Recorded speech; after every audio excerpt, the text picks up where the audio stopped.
This is the original esport racing game. This is iRacing.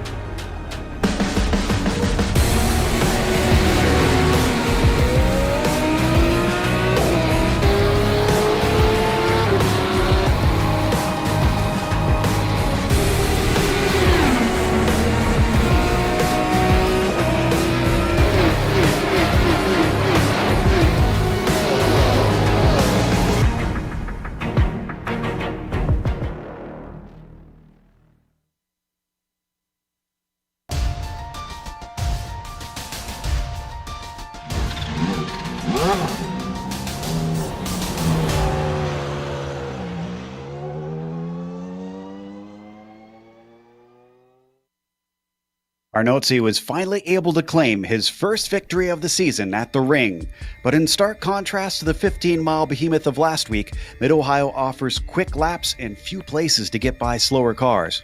With scant rounds remaining, time is running out for the championship hopefuls to overtake our points leader. We'll see if this Midwest circuit offers up that chance as we get ready to watch round 9 of the iRacing Kamel GT series, and you'll see it all live here on the Global SimRacing channel and the iRacing Esports Network. Hi, I'm Joe Peak, and with me in the booth is Nick Schmeg. Behind the scenes is our director, the Dr. Hans-joachim, and he's using cameras provided by Dougie Beard. Nick, this place has always been a bit special for me, with it being something of a home track. Tell us a bit more about Mid-Ohio. No problem, Joe. I think most of the buzz from IMSA coming here in the real world has washed away just a little bit, but that excitement is back today as the vintage sports car racers return to Lexington, Ohio. The Mid-Ohio Sports Car course was constructed in the early 60s and has been a staple on calendars like IMSA, IndyCar, and the NASCAR Xfinity Series ever since. I think after going to Le Mans and the Nordschleife that this track is going to catch some people off guard. This is one of my favorite tracks for Kamel GT to have chosen to put on the calendar because you'll really have to keep your wits about you and have a great sense of awareness. The rolling Buckeye State Hills create a challenging landscape for this tight, twisty 3.6 kilometer or 2.25 mile track. Look for drivers to struggle in the fast turn 1, the daunting approach to China Beach, and getting through the roller coaster ride they take from the Estes into Thunder Valley. Before the drivers struggle with traffic, though, they're going to have to manage a lap around here by themselves. To get a better look at the 13 turns the racers are up against, allow me to hand you a helmet and help you get strapped in as you hop on board the GSRC lap guide. All right, we've got Clayton McLeod in the GSRC Nissan, so let's do a lap around Mid-Ohio. Turn 1 is just a frighteningly fast left-hand sweeper. It's going to take some guts and precision to get this right lap after lap. After that, get it across the track and line it up for the keyhole. This is going to be a popular place for overtakes, but it's pretty easy to send it in too deep here. It's a 180-degree bend, but the crest makes it actually rather tricky to take the proper line. Square off the exit to give yourself a nice run down the back straight and help keep drivers from attacking into China Beach. The draft may pick up a little bit along this downhill run, but your best bet is to just make sure you can get on the right pedal sooner than your opponent. Now, attacking and defending down here into China Beach can prove tricky. If someone holds it around the outside, the track switches back on the entry to Madness, and they could still snatch the spot. These technical S's will certainly make it a game of patience and careful use of the throttle. Braking into the jump is also tough since you're turning and slowing. Straighten things out over the rise and then ease onto the power coming off the corner. Through Thunder Valley, we come back uphill and chuck it through the blind turn 11. Don't bother switching sides, just settle the car and slow it up for the carousel. Ideally, you'll want to diamond this thing off. Then, keep it off the curb on the left and bring it home to finish a lap around Mid-Ohio.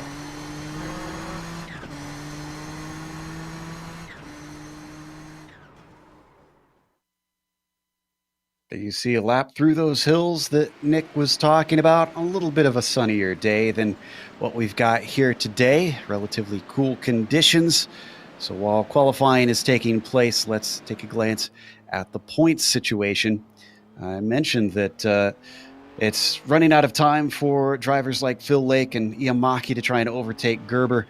You can see with 20 points separating them and 25 points for a win, they've certainly got to gain ground now or hope that Fabian runs into trouble. There have been no changes in the top 5 Keefe and Jungbluth, of course, rounding out those top 5 in the GT prototypes. Now, they have the GTP Lights, which is the amateur championship, and only 4 drivers are taking part in that this season. That's a little bit closer. Johnny Bell within 10 points of Hideki Koivisto, but again, no changes amongst them.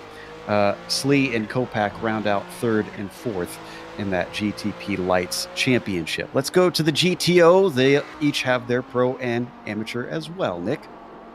Absolutely, and there you see on top of the standings, once again, absolutely no change in the top 5, actually, in the running order. The only change you have is in how big the gaps are. It's a 23-point gap now from Rob Olenek, the 4-time winner this year, to Milan Arnozzi, who got his first win of the season last week at the Nordschleife. He sits back there, only 5 points above Nicholas Mukanos. He's another one of those drivers looking for his first win with Ben Laughter quite a ways back. Only 3 points above Dennis Neidhart, though. We do have the GTUs as well, the amateur category, like you mentioned, Joe, for the Audis. And there you see Reed Miller. Same thing here, no big changes. But the big change is that Sergey Serbin was able to close in on Reed Miller significantly. He's only 3 points behind Reed Miller now for that second position.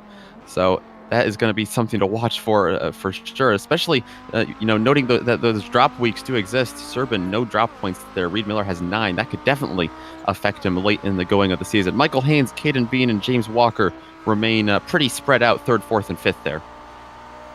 So that could be a good cushion for our points leader in the GTU.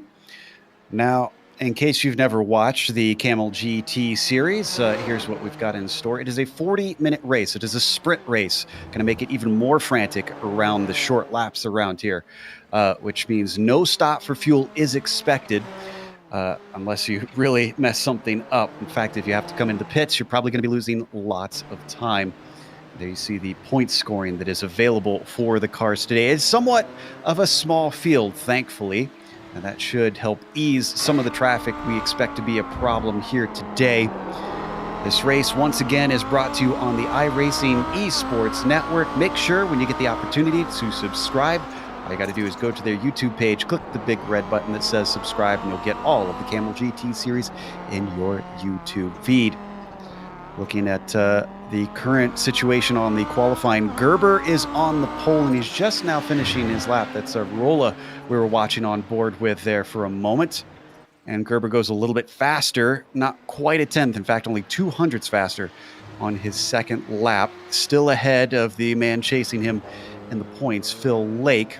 Arnozzi has actually put it up above of none other than Joni Hagner currently in the GTOs. I think Hagner's just finishing his second lap, which looks like it's not going to count. Wow. Well, that's a rarity, Nick, that anybody's got a leg up over Hagner. Yeah, absolutely. Hagner's been consistent this season for sure. 3 wins as well on that resume. But Milan Arnozzi taking that momentum from last week, and he just put it above Hagner.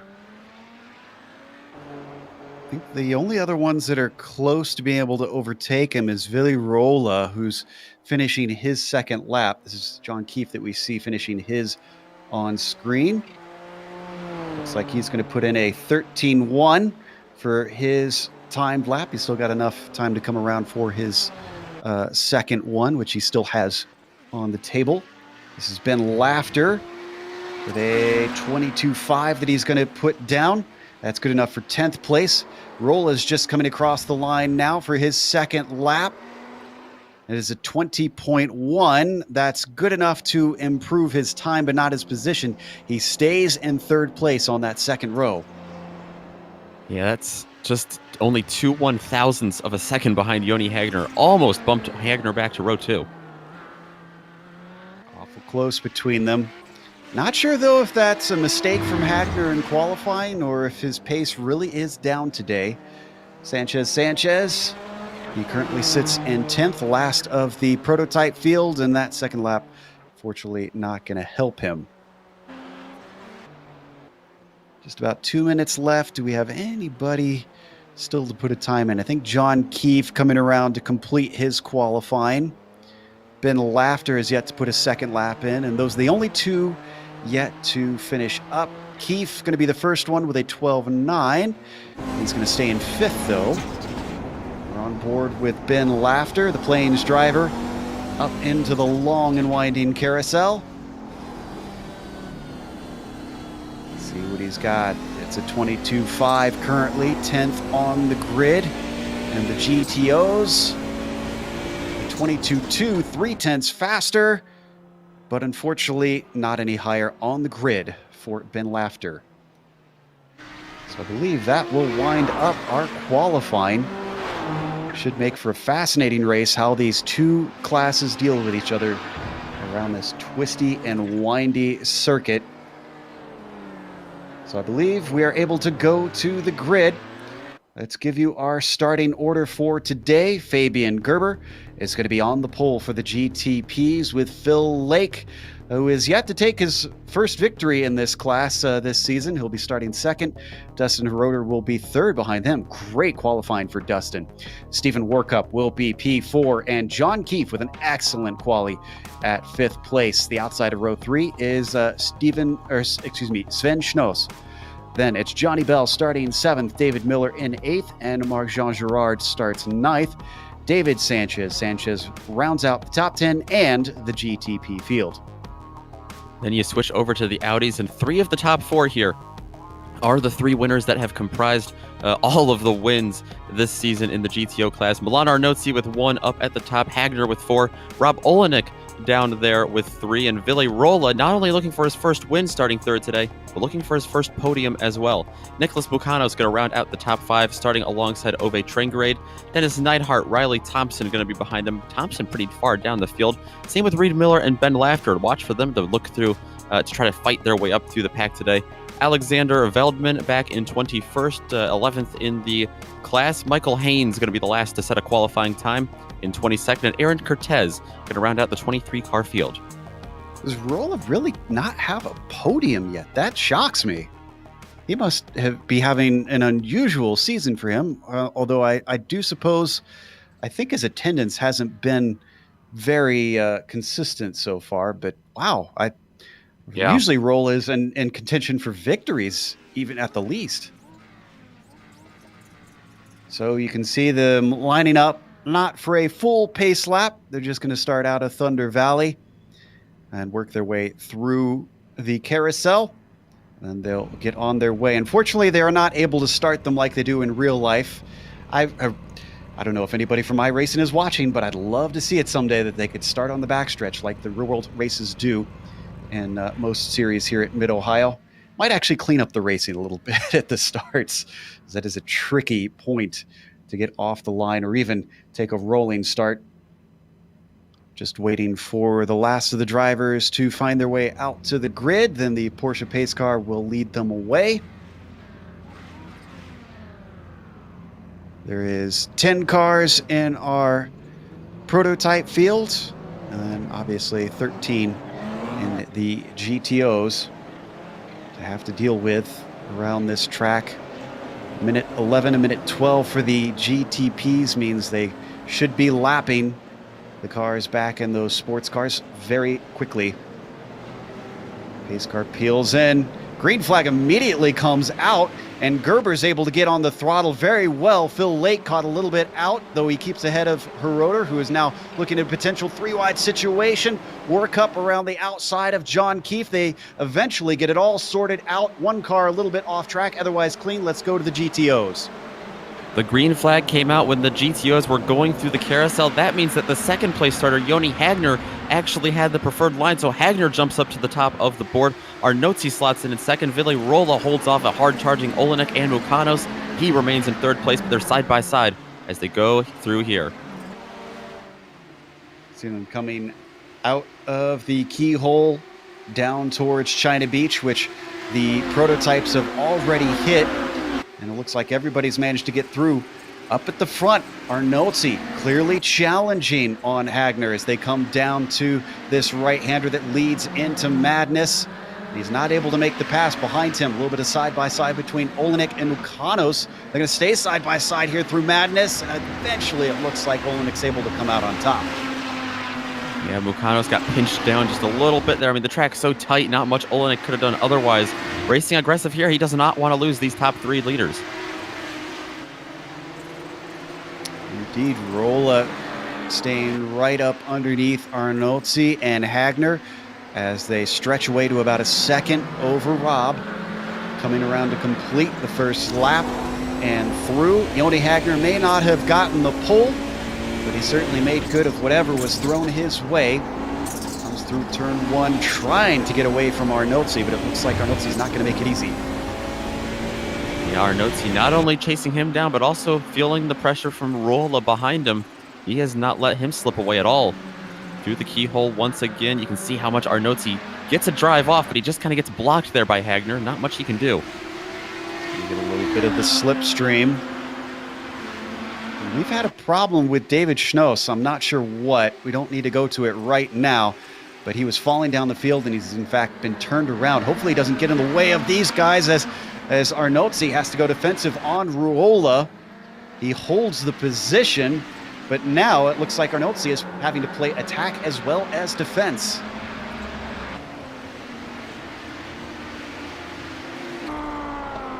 Trying to keep a steady car over all of these crests here. Very difficult, especially for someone like Arnolzi right now, who you said trying to maintain, not only trying to get around Hagner, but trying to hold off Ruola while he's doing it. Looks like he's fended off Ruola successfully for now. We've been watching a lot of the GTOs, so why don't we hop over to the prototypes and see how that is sitting. Gerber's been pulling away from Phil Lake a little bit at the time. It's not a lot, about 0.8 of a second between them currently. Same between second place and third, which is Dustin Heroder back there in P3. The number 13 car certainly punching above his weight class. Did not expect him to be performing quite this well today. DH driver looking to run away from Stephen Warkup, who runs in fourth behind him. Meanwhile, we jump back down to Ruola, who this time is going to be able to get by Arnolzi down to China Beach.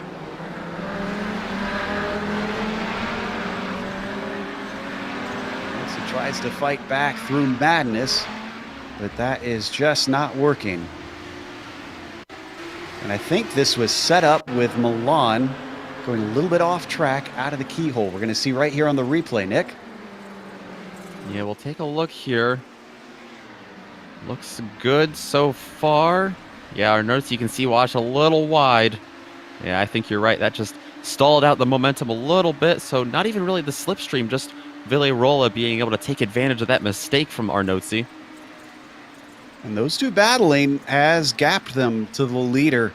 It's 1.2 seconds up to the front now, where Joni Hagner has clear track. And that's not good news if you're the rest of the field and you want to try and beat the fast Finn.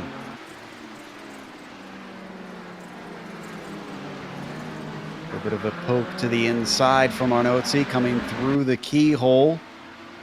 Just not working, and down the backstretch, Rolla actually pulls away a little bit. Yeah, and I thought that looked like maybe a sloppy turn for Rolla there through the keyhole, but just taking a different line there. So many different racing lines you can have there. It's a very long, right-hander hairpin. Looks like Johnny Bell's had some problems, and he falls to the back of the pack. This was in the jump. You can see he's got it going once again, but let's watch the replay. It's like coming up to it, and he already had lost it. Oh, you're right, yeah. You could see the car start to oversteer as soon as he steered in. Pennsylvania driver is now back in ninth, only ahead of Sven Schnoss, who we still haven't quite figured out what happened to him. He's also got his car going.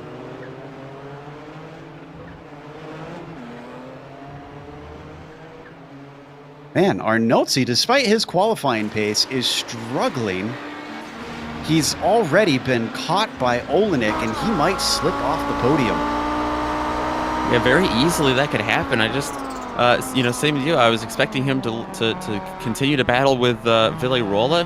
Took my eyes off the timing and scoring for 1 second, and right there, all of a sudden, is Rob Olenek all over the back bumper of that number 11 car.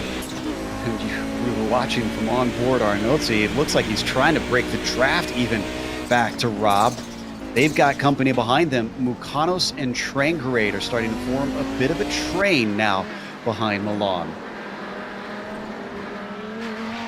Milan seems to be pushing it pretty aggressively. These Audis have a tendency to slide, especially over these hills, but Arnotzi's car looks like that might be a little driftier than the other ones. Could be burning off those tires as well. Not even 10 minutes into this race, and still Olenek hounds him at many corners. Up to 11 over the blind crest, and Rob is looking incredibly strong through the twisty bits. Wow, look at him get right there. Just about giving him the bump and run here soon if he keeps it up.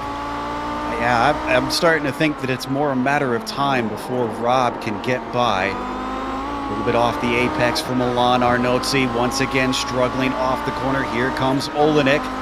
He's staying in the tire tracks. Now he ducks out looking to the inside, but it's too little too late. Can't get it done. Oh, and we've had a big problem in the prototypes. David Miller and John Keefe, both of them off track. Was this involved with one another? I think so. Oh, Keefe just unfortunately trying to avoid the spinning car of Miller. Eventually ran out of racetrack. Yeah, nowhere to go for Keefe there. And unfortunately, it looks like Keefe got quite a bit more damage than David Miller in that situation as well. Both of them have fallen all the way to the back. Keefe in 10th, Miller in 9th. That promotes Schnoss up to 8th position now. This is our leader, Fabian Gerber, now catching the traffic as he works his way past Veldman. And then he's got a little bit of a gap before he gets to Reed Miller, who sits in 10th in the GTOs. Yeah, it took him about 9 minutes or 8 minutes to catch the traffic. Gives you a good indication of how many times they'll be doing that today. Wonder if this will help or hurt Fabian. Currently is about 1.6 seconds ahead of Phil Lake. We'll keep an eye on that gap as they come around to complete yet another lap. Oh, and what happened to Veldman? Looks like he was in the wall. Oh, this is Dustin Heroder, the prototype. I don't think he actually touched him. Oh. Yeah, let's stay on this above shot. Watch this. Wow, you're right. I don't think this is a peculiar incident. Veldman just starts to lose it, and poor Heroder's trying to figure out which way to go. Yeah, this is a great shot here from onboard Heroder. Almost looked like the 22 was trying to brake early to let him through, and it upset the car, and next thing he knows, he's found the tires. And something's happened to Ove Trangerade as well. He's fallen down positions. This all started. Rob Olenek has gotten around Milan Arnotzi, and Arnotzi caused a humongous stack up back in the Audis. Trangerade actually had to go off track, it looks like, for a moment. And that's what cost him the spots. So Neidhart and Thompson sneak through up to 6th and 7th place. So where will this stop for the number 11 of Milan Arnotzi? Yeah, this is a traffic jam now behind him. You can see Mukanos, Neidhart, Thompson, Trangerade, and there's Fabian Gerber trying to get through them all. Yeah, he caught up to the rest of the GTO field incredibly quickly. Next is going to be Thompson. He's going to outbrake him into the corner, but he's going to be stuck now that they've hit the worst place for traffic here through Madness. Does he dare try and pick his way through? He's going to try. He looks on Neidhart, but thinks better of it. Definitely going to stack him up here with Phil Lake behind him. Phil Lake, you can see slipping through by Thompson. Yeah, I was going to say, Lake is using this opportunity to try and stay right with him. He's got the gap down significantly. He sneaks through Neidhart. Once again, held up by traffic. Mukanos in the way of Gerber. Now he's got to go around the outside of Arnotzi. This could be tricky because that car's have to come back and through the kink. Arnotzi goes off track. Almost 3 wide for a moment. Phil Lake gets through clean. Oh, and no. Arnotzi gets turned. That's Mukanos. More cars having to take evasive action. Neidhart going way off track. Riley Thompson gets the best of everything. He finds himself in fourth as a befuddled Dustin Heroder has to weave his way through cars flying all over the place. That was bound to happen. It was like a volcano about to erupt for a couple of laps there. And just unfortunate positioning for Arnolzi. He comes over on, I think it was Mukanos. Is that who caught him here? Yeah. Right on the front stretch.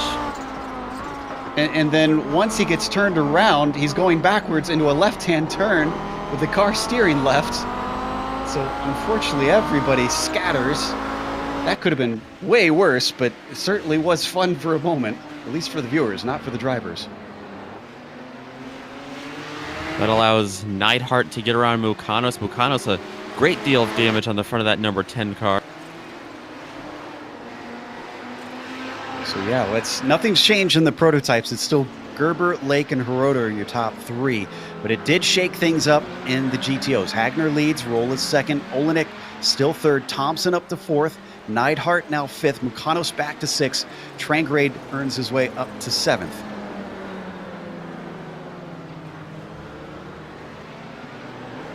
And I think Arnolzi is done. He seems to have left the server. Too much damage for him. I can report the only other driver who has had to come to the pits has come back out. John Keefe got some repairs. He is still last place, and in fact, he is now amongst the GTOs and having to try and relap them. And despite Nick Mukanos with accumulating quite a bit of front end damage on that Audi, he is staying right with Dennis Neidhart in front of him, not letting him go. Look at that. Number 10 car.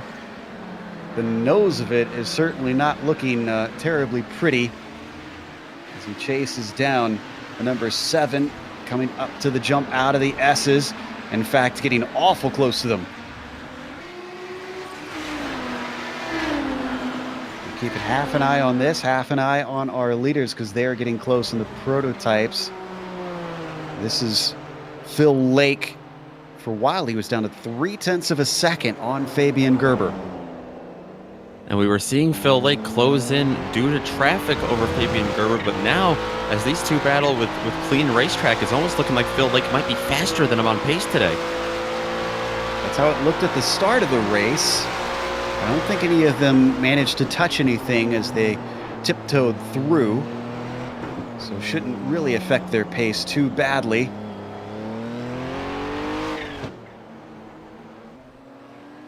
You see the number 2 car of Fabian Gerber. Put it on pole. He's trying to run away from Phil Lake, who, even though he said he was only doing a partial schedule and wasn't really looking to do anything serious, is in a real championship hunt for the overall crown, even though he hasn't even taken a victory yet this season. What a strange championship this has been. Absolutely. He's still looking for that first win. He has 4 podiums out of his part-time schedule. A couple of second places. Gerber's responding, though. You see up top, fastest lap of the race. That moves it up to 1 second between himself and Lake. He knows he's being threatened, and he's trying to handle it.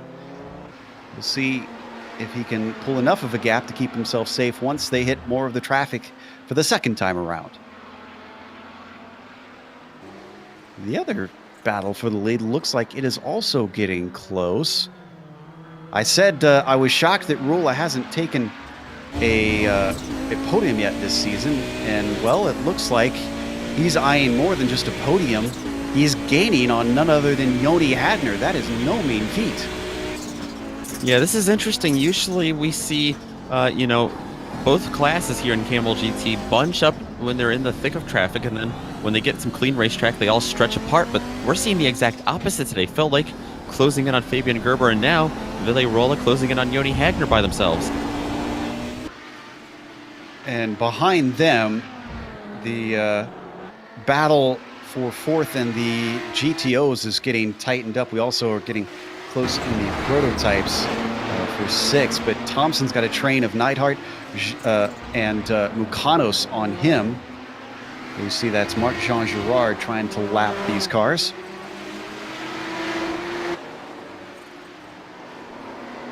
Such a tricky place to catch these Audis. There's just nowhere to go. Even the outside, you know, on a lot of these turns, it'll flip back right to the inside and right into the racing line of the GTOs. So hard for Jean Girard to get past these guys right now. Yeah, he's losing a ton of time. He's got himself up to 5th, even though he started 9th in class. This is a great run for the number 17. He's just got to keep it held together. He's going to split Thompson and Neidhart for now. Maybe go to the outside of the keyhole. I don't know if that's going to work for him. I say it's probably better for him to wait for the run down the backstretch here, and it's going to be much easier this time. There he goes past Riley Thompson. Does have Michael Haynes, but that is a lapped car in the GTOs, and he's actually going to try and brake a little early, it looks like. Trying to let everybody through, stay out of the way. This might not work out how he wants, though, as he's unfortunately putting... Oh, it almost made contact there with Neidhart. And now Moore trying to streak by David Sanchez. Sanchez, the prototype, and you also have Nick Mucanos trying to get by. Johnny Bell. Looks like they will. Bell having a few issues there in the process. Oh, and so it looks like Johnny Bell finds the wall once more. He's trying to get it across the track. That was a little sketchy, and he hits the wall a second time. Yeah, it looks like the jump here has caught out a lot of drivers. It's the approach to it as well that is really unsettling for the car.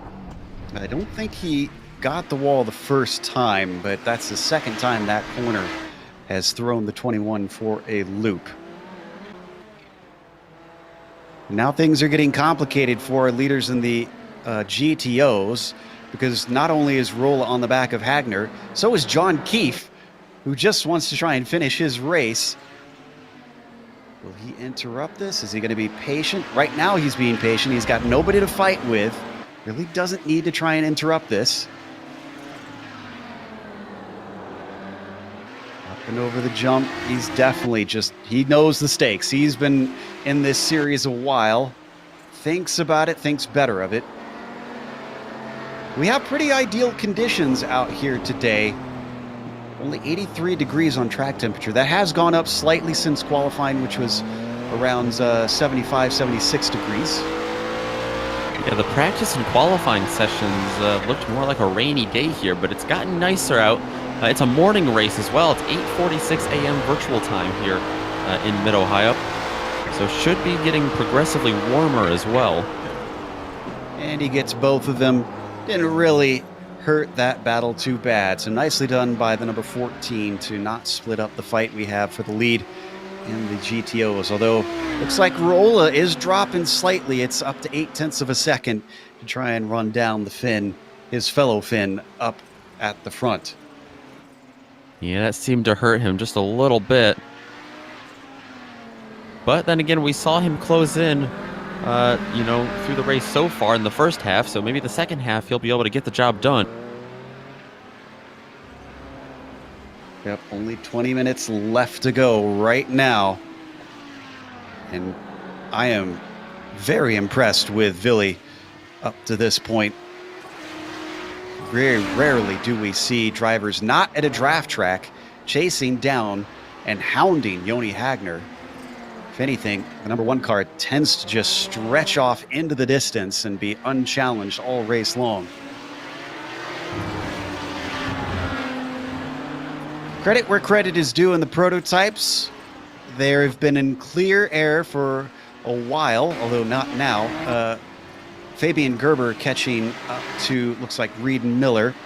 But Phil Lake has been holding it to within under 2 seconds on Fabian Gerber. And much like Hagner, contact! Gerber gets hit by Ben Lafter, who washes out a little bit wide. I think they both managed to get through, but how much damage is on the car of Fabian Gerber? They were just about stuck together like magnets there through the carousel. Gerber, I don't see too much damage, but the ground back to Phil Lake has been lost just a little bit. That was a scary moment. This gives a little hint of hope for Philip Lake as they come onto the backstretch. I think Gerber's got the car underneath him as he starts to pull away once more. We're going to have more lap traffic, except this time it is within their own class. It's David Miller they're coming up to through Madness. This is exactly where they don't want to catch the number 19.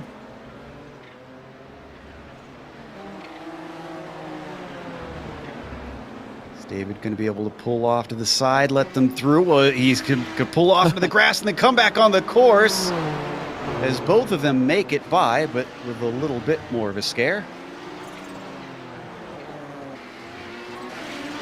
Something happened to Hiroder as we've been watching this battle. Nick, I didn't catch this. Have you seen what happened to him?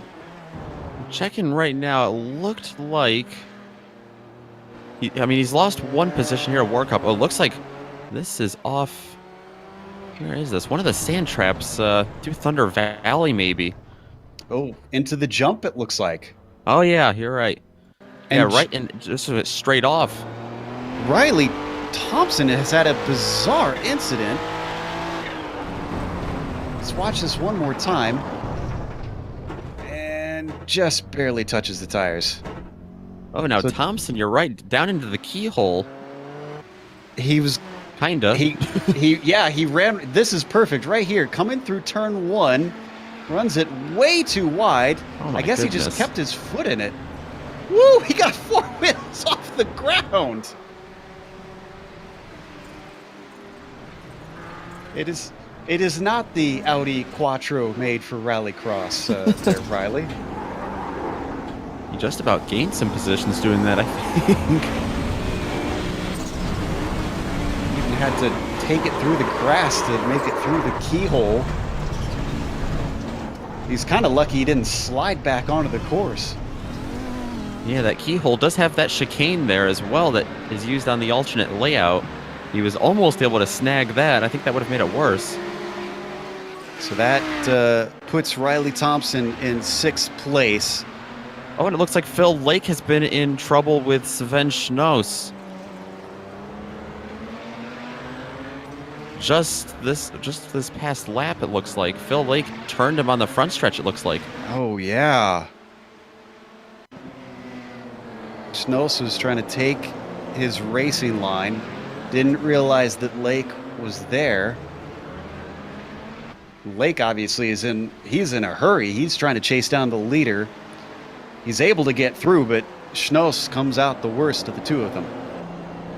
Yeah, definitely. I don't see any damage at all on the 5 car of Phil Lake either, so that's good news for him as he continues to chase down Fabian Gerber for the lead, but time and ground, I'm sure, is lost there. To Phil's credit, I can't see what he Yeah. did wrong there at all. His car was alongside. He was all the way over to the edge of the track. It's just looks more like a definitely. racing incident. 15 minutes to go now. Lake stays within about 1.5 seconds. If you're wondering about the battle for the lead in the GTOs, Hagner still has Rolla about 0.7 of a second behind him.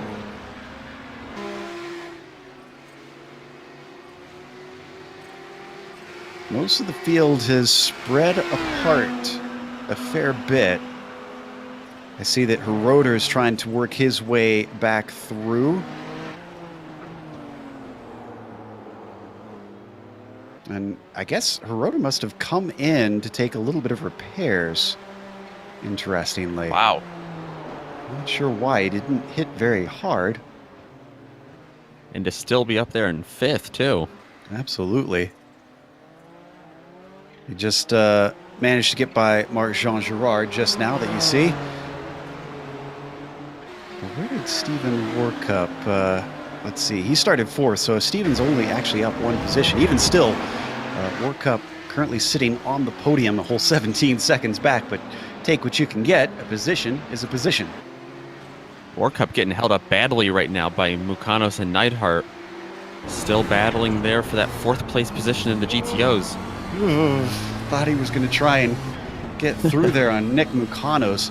I mean, the good news for Steven is he's got 40 seconds ahead of Hiroder right now due to that pit stop. So he really can take his time. He doesn't need to push this issue and do anything risky.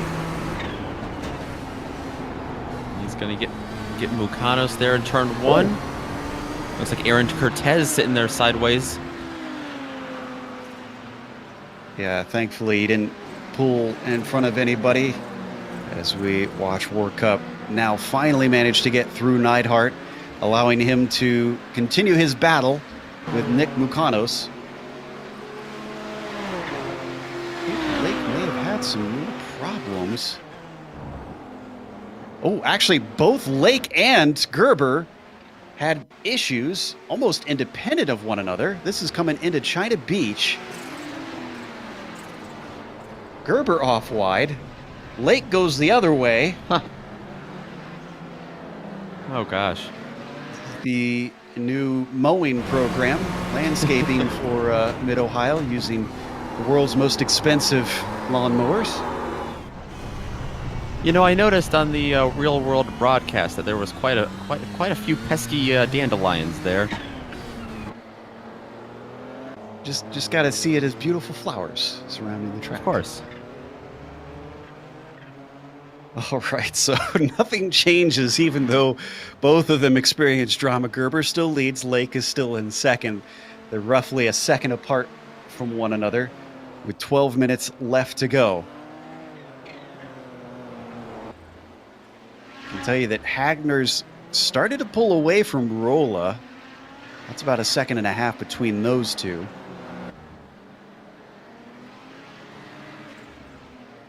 Looks like Riley Thompson trying to hold off Ove Traingrade right now in sixth for the GTOs.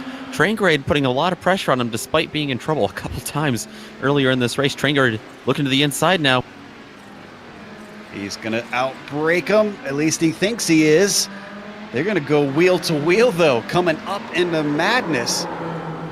Who's going to be able to give way? Who's going to find the grip in this four-wheel drive? And it's going to be Thompson as Uwe unfortunately spins his wheels. Sticks with him. Stays right behind that TDR car. Number 8 might have a little bit of damage, I wonder. He bounded over some big bumps when he went off course, but looks like Traingrade's going to have his own off course. He joins that landscaping crew. Traingrade's going to have to start asking for a fee for all the work they're doing. It's only got 10 minutes to try and overtake Thompson, and that is for P6. Surprisingly low for both of these drivers here today in the GTO class.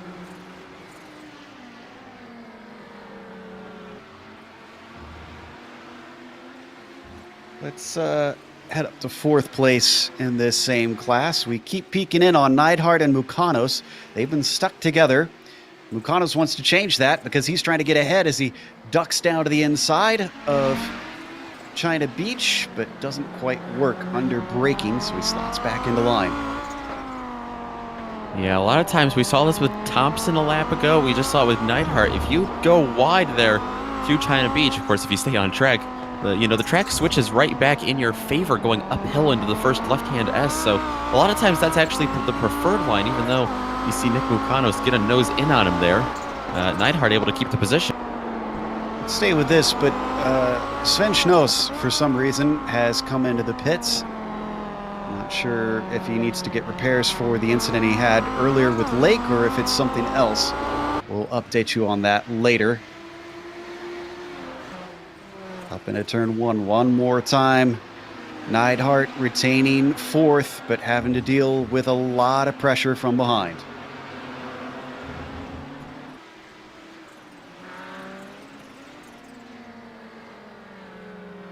Oh, and Phil Lake has caught Gerber. Is this helped by traffic?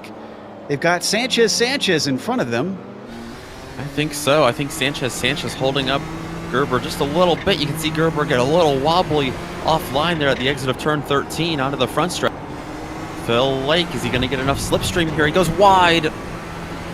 2 wheels in the dirt and does not lose the car. Flirting with disaster. The number 5 is clearly pushing the envelope, seeing if he could finally get a win this season. Fabian Gerber's got enough, Phil Lake thinks. It's time to share the wealth. But unfortunately, that run off of the keyhole was much in favor of Gerber, who stretches it out to nearly a second.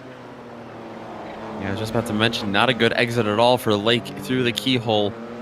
And you can see just how much that affects his entire lap trying to chase down Gerber. Hate to jump us around, but now that he's dropped away, both Neidhart and Mukano still closely fighting. So are Thompson and Trangerade. Almost need eyes in the back of our head for the GTO field. The way they've been duking it out in these mid-pack battles. Another little peek to the inside into the keyhole from Nick Mukanos, but this time he's very good off the corner. He's going to have the slipstream. Is this going to be enough for the number 10? Drifting down to the inside through the kink. Neidhart covers off the inside. Could this outside line be desirable? Like Nick said, Mukanos could try and retain the grip, keep it inside, up into Madness. He's got his nose in, but he's not fully alongside, and I think Neidhart has fended him off. A valiant effort there from Mukanos to try to take that position. He's still all over the back of him. Up through the jump, they're going to have some company. This is Schnoss and Heroder. They're not fighting for position, but they're going to want to lap these guys eventually. The carousel now is a 4-car train, 2 Audis, 2 Nissans. The Nissan's very much plugged up behind.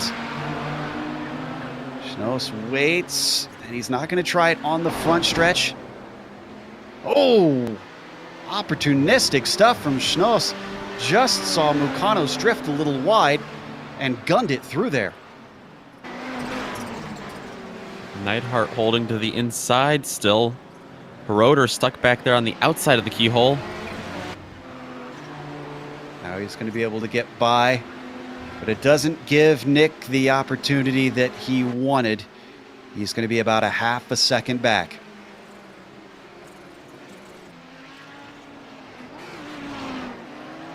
Heroder lapping Schnoss and then leaving him be. Only 5 cars left on the lead lap. With a minute and change lap time, not really too much of a surprise. This is our leader in the prototypes, Fabian Gerber. He's finally got himself a chance to relax a little bit. 3.2 seconds back to Phil Lake. With 5 minutes to go, I'm sure he'd like to retain this gap all the way to the checkers. He's dealing with more lap traffic battles. This time it's Trangerade and Thompson up ahead of him. Yeah, this is a pretty feisty battle back here for 6th place. It's been awful close. I've been trying to keep an eye on it to see if it's going to erupt, and this might be exactly what Uwe needed.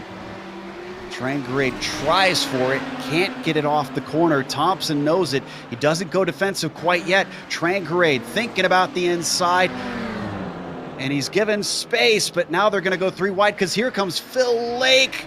Somehow they're going to be able to get through cleanly. Brilliant stuff by everybody involved, but it is not over for this battle for 6th place. Thompson's going to have the outside. Ove Trangerade. Can he outbrake him into the corner? More traffic ahead of them in the form of Michael Haynes, who spins off course, lets them through. Still wheel to wheel. Now coming through Madness. Trangerade couldn't pull it off last time, but he's going to have the inside coming out of Madness into the S's. Can he keep it in there? Just not quite. And Riley Thompson somehow puts up the wall once more and keeps Trangerade at bay. Wow. Heck of a fight for these two. And they're going to get more chances to do this yet again, because there is still 4 minutes left to go. And it's a great run off the final corner. Yeah. Not letting him go. Last time through turn 1, he got jacked up on that pit exit curbing. You see him take a similar strategy there, try to hook that corner a little more. Then you can see Thompson switch back over to the left as soon as possible to set himself up for the keyhole. Once again, a little bit wide. Oh, and the pass for the lead, and the prototype's just about to happen, at least an attempt at one. Phil Lake on the outside of Gerber as they come up to Marc-Jean Girard, lapping him. Nicely done by the number 17 to pull out of the way. It's just enough to unsettle Phil Lake, and he gives it up. Settles back in a second. One of his teammates at Dirty Torque, Rob Olenek, is now ahead of them. He holds off to the left, lets them squeeze through, and the battle continues. This is insane for Phil Lake just because of traffic that Gerber had to get through. Closed up a 3-second gap to him for the lead here, and now he's looking to take a pass. Now through the carousel. He's staying within those 0.2, 0.3 of a second, right behind the DH driver. The UK&I driver has certainly had whiffs of the lead, but never been fully out there in front. Heading forward in the 007 cam, looking back at Phil Lake. Clear track yet again before they come up to Steven Schnoss a little up the ways.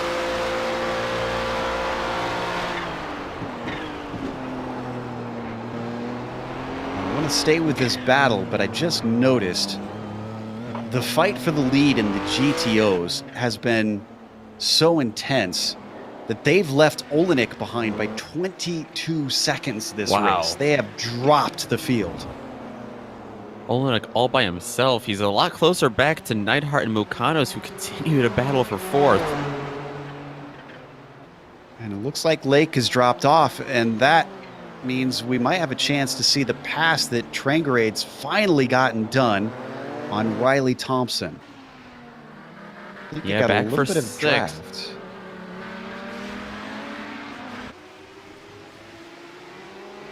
Strong corner exit. Yeah, I think you're right. Looks like the big hole punched in the air by Thompson. It was just enough for Trangrade to move that car up and by, and Thompson tried to fight back, but despite them doing this multiple times, I think the Norwegian had gained enough knowledge to know how to keep him back.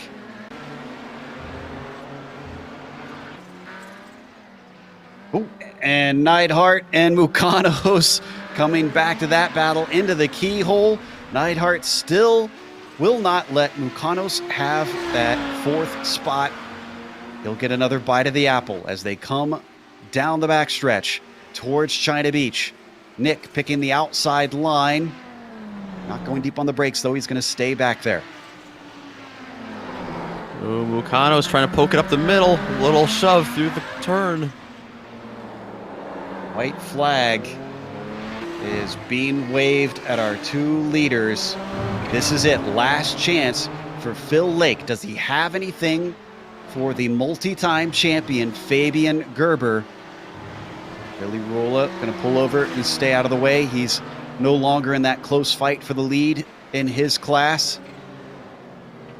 Coming up to the keyhole, a slight duck to the inside from Phil Lake.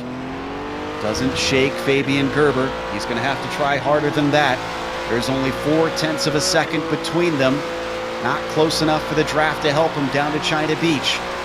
Fabian Gerber has Joni Hagner now in front of him. Hagner pulls off to the side, lets them through. This gives Phil Lake another chance to close in. He gets within a car length. There's very few opportunities to attempt any sort of pass through this last part of the lap. They've got Sven Schnoss just ahead of them. Is he going to offer an opportunity?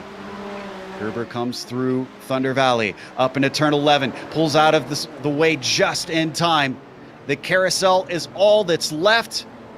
Fabian Gerber smooth onto the power, and he's going to take the victory despite the threat from behind from Phil Lake, who gathers another podium to take second place. Joni Hagner finishes behind them to take the win in the GTOs. Coming up over the jump right now, Dennis Neidhart for fourth place in the GTOs, trying to hold off Nick Mukanos still. A couple more opportunities for the driver of the number 10 car to get past the 7. And poor Sanchez. Sanchez is trying to not get involved in this. As they come across the Oh. line. Oh, almost losing it, but still manages to finish. Nick Mukanos will get 5th. And Thompson's gotten back by Trangarade. Looks like Trangrade had issues. Oh, yeah, Trangrade lost it.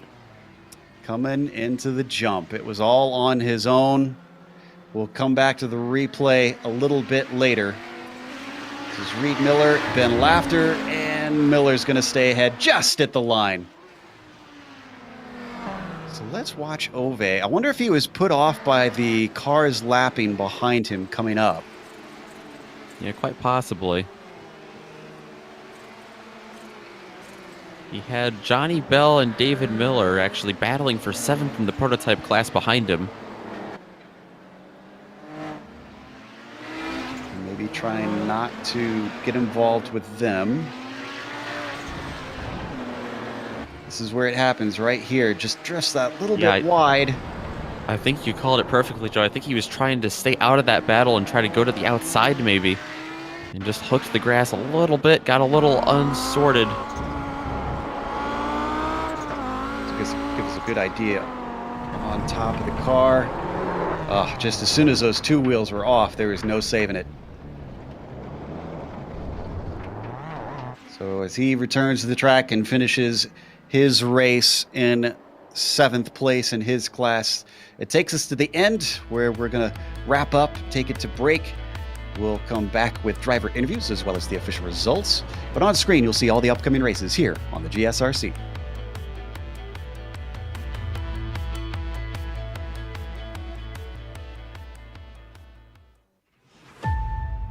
I can still remember what it was like the first time I stepped into a race car.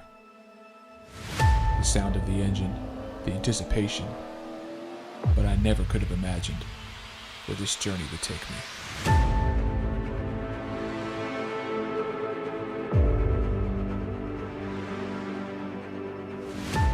My father once told me that racing is just like life. You have to stay on your toes, because you never know what's around the next corner.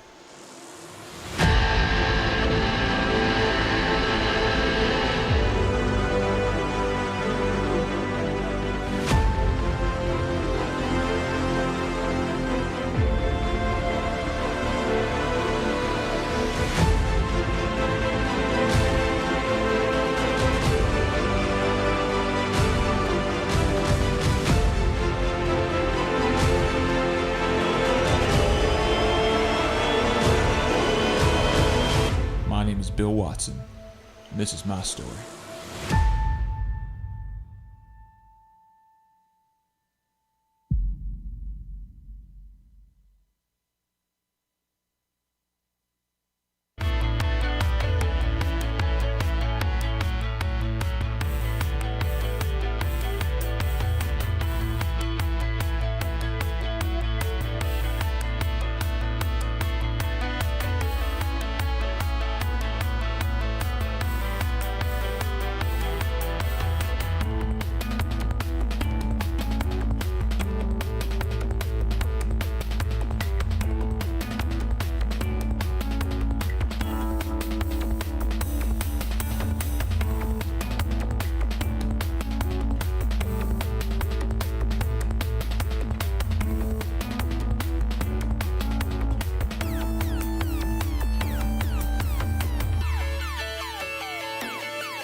Welcome back to Mid-Ohio. We just watched round 9 in the iRacing Kamel GT series, and Fabian Gerber had to work very hard to take the victory today.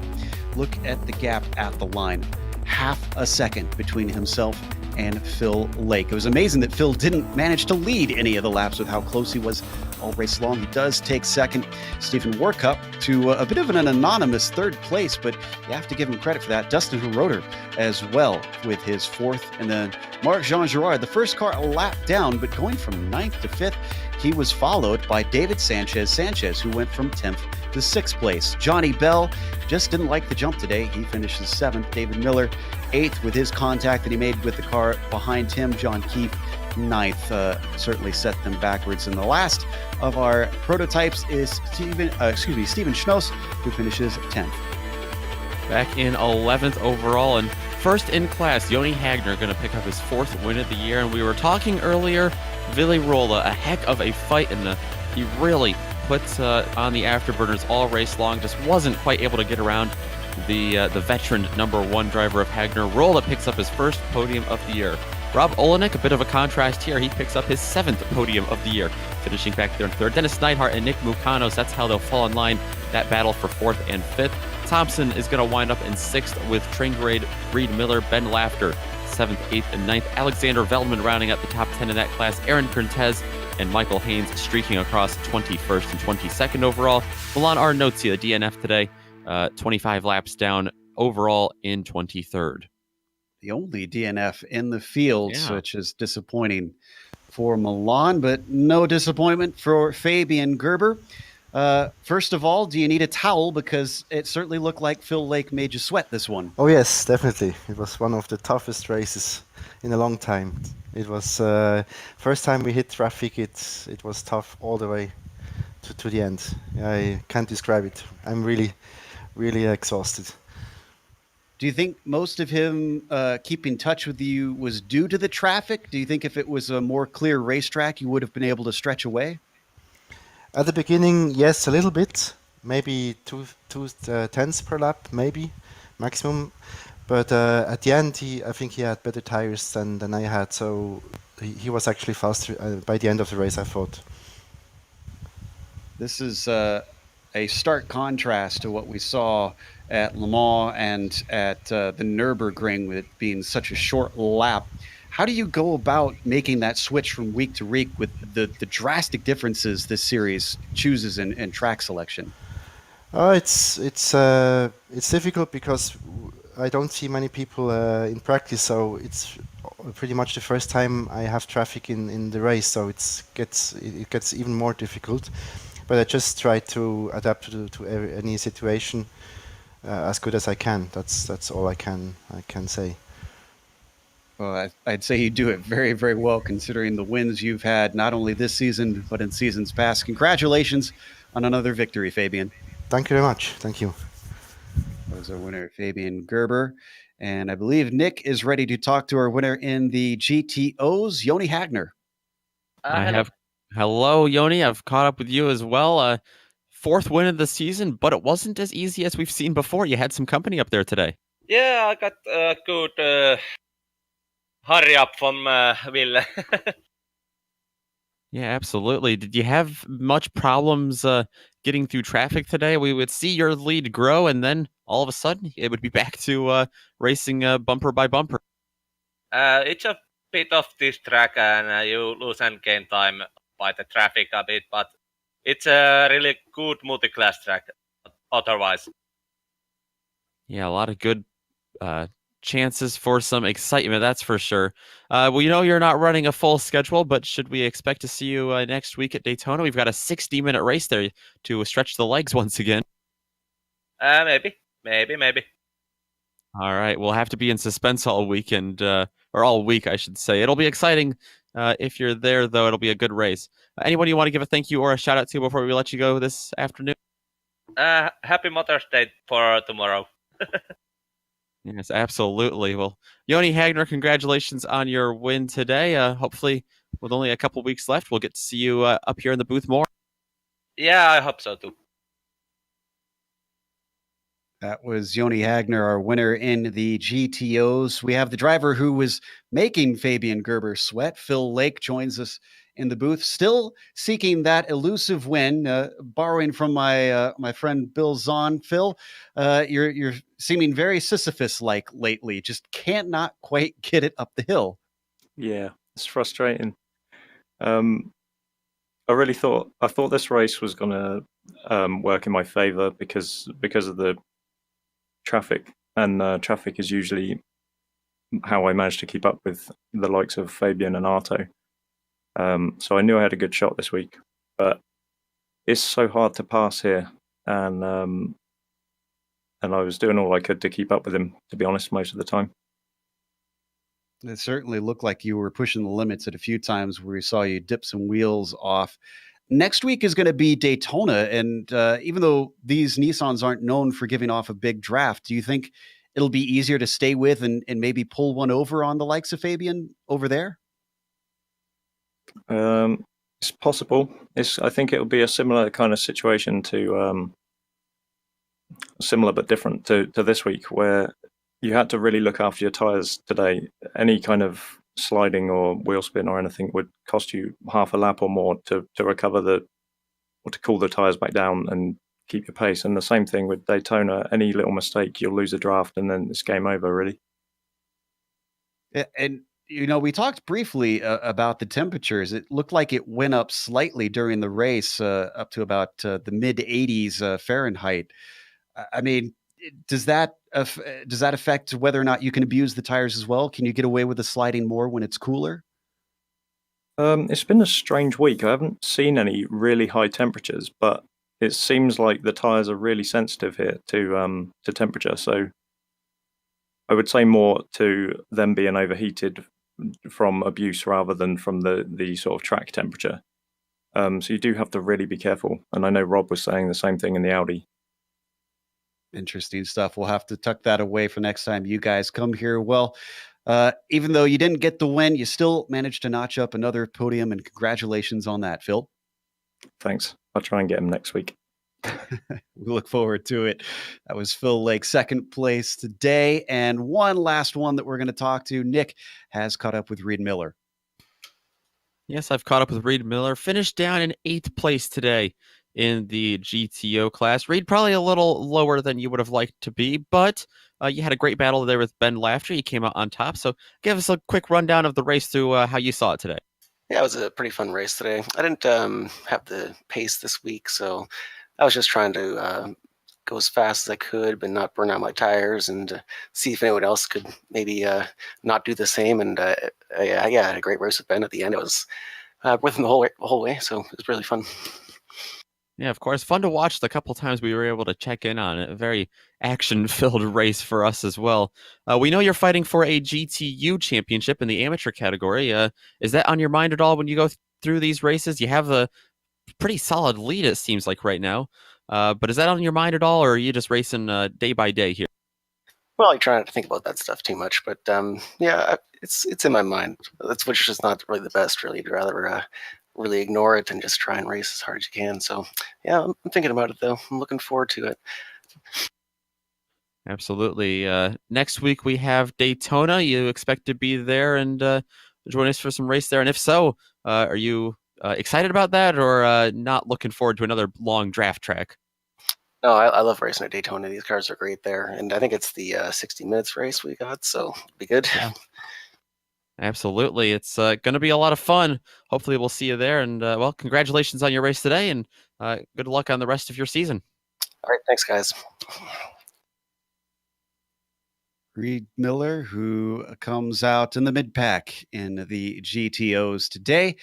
And that's going to close things up for us. Of course, we want to give a big thank you to the Kamel community for bringing us back for another season of coverage, and also to iRacing for putting us on the iRacing Esports Network. Make sure when you get the opportunity, go over to their YouTube page, click subscribe, and don't miss a moment. Thanks to the companies that provide the software and hardware for our broadcast listed here on your screen, and additional thanks to June Lalonde, who provides our wonderful music. See the screen for how to get a hold of more of her great work. Thanks to the team today, Nick, Amjad, and Dougie. If you'd like to find out more about GSRC, including upcoming races, you can find it at globalsimracingchannel.com. Also, check out our social media. We're on Twitter at GSR Channel, Facebook at Global Sim Racing Channel, and Instagram at GSRC_Graham. Next race, as we mentioned, we're heading down to Florida. That'll be at Daytona Saturday, May 18th at 1 p.m. Eastern. We also have upcoming races for other series listed on the screen, so check those out and mark them down on your calendar. But until next time, race clean, race hard. We'll see you on the track.